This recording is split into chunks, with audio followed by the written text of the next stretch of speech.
India first ಗೆ ಸ್ವಾಗತ. ನಾನು ವಿದ್ಯಶ್ರೀ.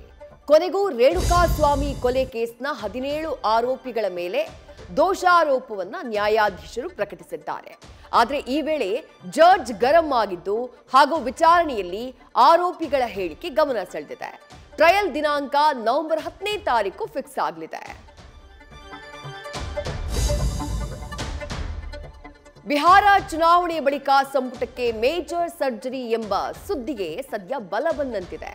ಬಿಹಾರ ಕದನದ ಬಳಿಕ ಸಂಪುಟಕ್ಕೆ ಆಪರೇಷನ್ ಮಾಡೋಕೆ ಸಿಎಂ ಚಿಂತನೆ ನಡೆಸಿದ್ದು ವಿಚಾರವನ್ನ ಅವರೇ ಬಿಚ್ಚಿಟ್ಟಿದ್ದಾರೆ. ಡಿಕೆ ಸಿಎಂ ಆಗ್ತಾರೆ ಎಂದ ವಿಹಾರಿಗಳ ಮಾತಿಗೆ ಸಿದ್ದು ಗರಂ ಆಗಿದ್ದಾರೆ.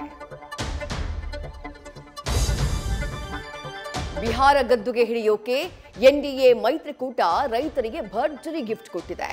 ಕಿಸಾನ್ ಸಮ್ಮಾನ್ ಯೋಜನೆಯಡಿ 3,000 ರೂಪಾಯಿ ಹೆಚ್ಚುವರಿ ಘೋಷಿಸಿದ್ದು ವಾರ್ಷಿಕ ಲೆಕ್ಕ 9,000ವಾಗಿದೆ. ಇತ್ತ ಕರ್ನಾಟಕದ ಬಿಹಾರಿಗಳನ್ನ ಸೆಳೆಯೋಕೆ ಡಿಕೆಶಿ ಒಡ್ಡಿರುವಂತಹ ನಿವೇಶನ ಭರವಸೆಗೆ ಜೆಡಿಎಸ್ ಕಿಡಿಯಾಗಿದೆ.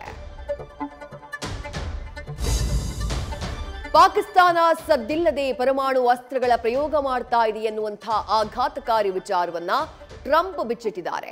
ಮಾತ್ರವಲ್ಲ, ನಾವು ಕೂಡ ಪರೀಕ್ಷೆ ಮಾಡಲಿದ್ದು ನಮ್ಮ ಬಳಿ ವಿಶ್ವವನ್ನೇ 150 ಬಾರಿ ಸ್ಫೋಟಿಸುವಷ್ಟು ಪರಮಾಣು ಇದೆ ಅಂತ ಹೇಳಿ ಹೊಸ ಕಿಡಿಯನ್ನ ಹೊತ್ತಿಸಿದ್ದಾರೆ. ಭಾರತೀಯ ವನಿತೆಯರು ಚೊಚ್ಚಲ ಮಹಿಳಾ ವಿಶ್ವಕಪ್ ಗೆದ್ದಿದ್ದು ದೇಶಾದ್ಯಂತ ಸಂಭ್ರಮವನ್ನೇ ಮಾಡಿದೆ. ಟ್ರೋಫಿ ಗೆದ್ದ ತಂಡಕ್ಕೆ ಐಸಿಸಿ 40 ಕೋಟಿ ರೂಪಾಯಿ ಹಣ ನೀಡಲಿದೆ. ಇತ್ತ ಬಿಸಿಸಿಐನಿಂದ 51 ಕೋಟಿ ಸೇರಿ 91 ಕೋಟಿ ರೂಪಾಯಿ ಬಹುಮಾನ ಘೋಷಣೆಯಾಗಿದೆ.